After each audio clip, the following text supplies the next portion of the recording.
প্রিয় ছাত্রছাত্রীরা, আমি সোমা চক্রবর্তী।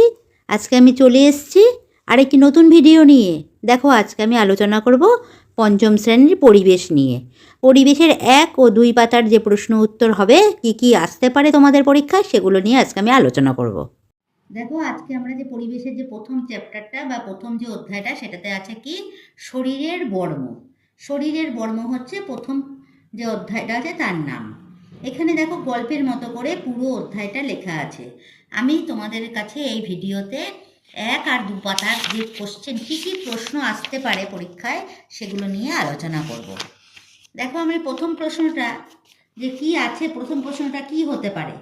প্রথম প্রশ্নটা হবে চামড়ার তৈরি কয়েকটি জিনিসের নাম লেখো। দেখো, এখানে প্রথম থেকে যে গল্পের মতো আছে তাতে দেখো লেখা আছে চামড়ার তৈরি কয়েকটি জিনিসের নাম লেখো।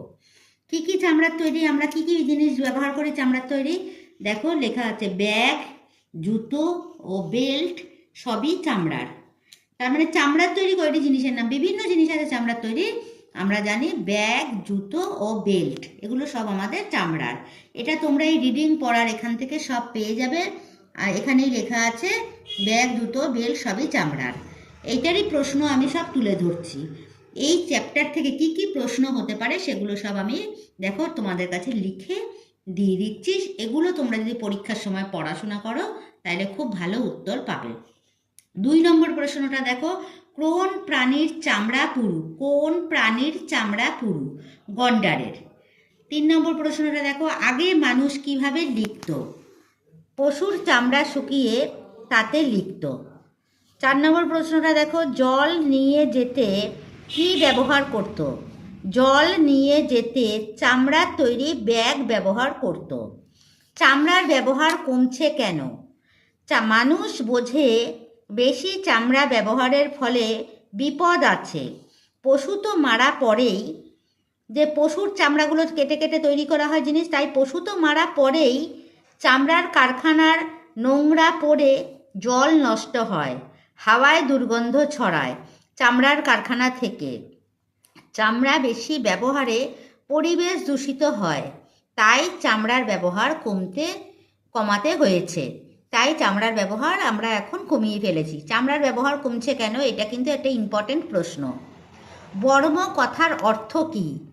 বর্ম হলো ঢাল। ঢাল মানে জানো, যেটা বাইরের আঘাত থেকে আটকায়। তাই বর্ম হলো ঢাল যা আঘাত থেকে বাঁচায়। আমাদের শরীরের বর্ম কোনটি? চামড়া বা ত্বক। চামড়ার নিচে কি আছে? চামড়ার নিচে আছে মাংসপেশি, নার্ভ, শিরা ও ধমনী। এগুলো হচ্ছে চামড়ার নিচে আছে। চামড়াকে বর্ম কেন বলবো? আঘাত থেকে বাঁচায় বর্ম। বাইরের আঘাত ও সূর্যের আলোর অদৃশ্য অতি বেগুনি রশ্মি থেকে বাঁচায় ত্বক বা চামড়া। তাই চামড়াকে আমরা বর্ম বলবো। বর্ম অর্থাৎ আমি বলেছি যে ঢাল।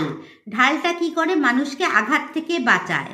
সেই রকম বাইরের আঘাত আর অতি বেগুনি রশ্মি থেকে আমাদের শরীরকে বাঁচাচ্ছে কে? আমাদের চামড়া। তাই চামড়াকে আমরা বর্ম বলবো। গন্ডারের চামড়া দিয়ে কি হতো? পোশাক, ঢাল বানানো হতো। বর্ম কাকে বলে? যে পোশাক পরে যুদ্ধ করলে সহজে আঘাত লাগে না বা লাগতো না, তাকে বর্ম বলে। যে পোশাক পরে যুদ্ধ করলে সহজে আঘাত লাগতো না, তাকে বলা হয় বর্ম। এক কথায় এইটুকু প্রশ্ন দেখো আমরা পাবো। এই প্রশ্নগুলো তোমরা যদি ভালো মতো পড়ো তাহলে 1 পাতাটা মোটামুটি তোমাদের কমপ্লিট হয়ে যাবে। দ্বিতীয় পাতায় দেখো একটা চার্ট আছে। এই চার্টের মধ্যে দেখো লেখা আছে শরীরের কোন অংশের চামড়া কেমন তা দেখো, তা নিয়ে আলোচনা করো, তারপরে লেখো। দেখো শরীরের অংশ, আমাদের শরীরের অংশ দেখো লিখে দিয়েছে গাল। গালের চামড়া কেমন? টান টান। চামড়ার নিচে শিরা দেখা যায় কি না? না, দেখা যায় না। চামড়ার নিচে কি আছে বলে মনে হয়? আছে কি? স্নায়ু অবলিক নার্ভ, অর্থাৎ স্নায়ু বা নার্ভ। শিরা আছে, ধমনী আছে, মাংসপেশি আছে, এগুলো চামড়ার নিচে আছে। তারপরে দেখো গলা। গালের পরে গলা। গলার চামড়া কেমন? টান টান। দেখা যায় চামড়ার কি আছে? শিরা দেখা যায়। চামড়ার নিচে শিরা, গলার দেখা যায়। শিরাটা কি রঙের? না, নীল রঙের।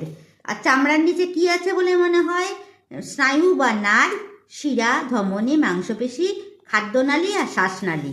এটা হচ্ছে গলার নিচে আছে, গলার চামড়ার নিচে। তারপরে আসছে হাতের তালু, সেটাও টান টান, কিন্তু দেখা যায় না। কি দেখা যায় না? শিরা দেখা যায় না। তোমরা দেখবে হাতের তালুটায় দেখো, তাতে কোনো শিরা দেখতে পাবে না। এরপরে দেখো এতে কি দেখা যাচ্ছে? শিরা, ধমনী, হাড় আর মাংসপেশি। এটা হচ্ছে হাতের তালুতে দেখা যায়। পায়ের পাতা হচ্ছে শরীরের অংশের নাম। চামড়া কেমন? টান টান, দেখা যায়, শিরা দেখা যাচ্ছে। এই শিরাটা হচ্ছে নীল রঙের। আর চামড়ার নিচে কি আছে? মাংসপেশি, শিরা আর হচ্ছে ধমনী আর স্নায়ু বা নার্ভ। তারপরে দেখো আমাদের পায়ের পাতার পরে পেটও কিন্তু আমাদের শরীরের একটা অংশ। তার চামড়া কেমন? কোঁচকানো। দেখবে আমরা পেটটাকে কখনো সোজা রাখতে পারি না, চামড়া কোঁচকে যায় বসলে বা দাঁড়ালেও সোজা থাকে না, দেখা যায় না। ইয়েটা দেখা যায় না, শিরা। চামড়ার নিচে কি আছে? মাংসপেশি, স্নায়ু বা নার্ভ। আর কি আছে পেটের ইয়েতে? অন্ত্র আছে আর লিভার আছে। এগুলো হচ্ছে আমাদের এই চারটা। আমি টেবিলটা তোমাদের দেখিয়ে দিলাম। এই টেবিলটা তোমাদের অনেক উপকার হবে, পড়াশোনার ক্ষেত্রে সাহায্য করবে। তারপরে দেখো আছে ত্বক কোথায় পাতলা, কোথায় পুরু। এইবার এইটা নিয়ে আমরা আলোচনা করব। এর থেকে যে প্রশ্নগুলো হবে সেগুলো আমি দেখো খাতায় লিখে তোমাদের জন্য তৈরি করে রেখেছি। দেখো শিরা দেখতে কেমন? শিরা বা ধমনী দেখতে কেমন? শিরা ধমনী দেখতে নলের মতো। চামড়ার নিচে ফোলা অংশগুলোকে কি বলে? শিরা বলে। ধমনী কোথায় থাকে? চামড়ার অনেক ভেতরে। প্রথমে যে চামড়ার নিচে যে এই যে শিরা দেখো, ফোলা অংশটা দেখা যাচ্ছে, এগুলো হচ্ছে শিরা। আর এর ভেতরে থাকে হচ্ছে ধমনী। হাতের কোন দিকে শিরা দেখা যায় না? হাতের চেটোর দিকে শিরা দেখা যায় না। চেটো বা তালু, এর দিকে শিরা দেখা যায় না। এইটাকে বলে হাতের তালু, এটাকে বলে হাতের তালু বা চেটো। তারপরে হচ্ছে হাতের কোন দিকে শিরা দেখা যায় না? চেটোর দিকে। হাতের কোন দিকটায় বেশি ঘষাঘষি করা হয়? চেটোর দিকে, অর্থাৎ তালুর দিকে বা চেটোর দিকে, হাতের তালুর দিকে। কোথাকার চামড়া পুরু? পায়ের গোড়ালির চামড়া পুরু। এইটা হচ্ছে এই যে দুপাতার যে দেখতে পাচ্ছ তোমরা, এর ভিতরে যে প্রশ্নগুলো আসবে সেগুলো হচ্ছে এর ভিতর আমি তোমাদের খাতায় লিখে দিলাম।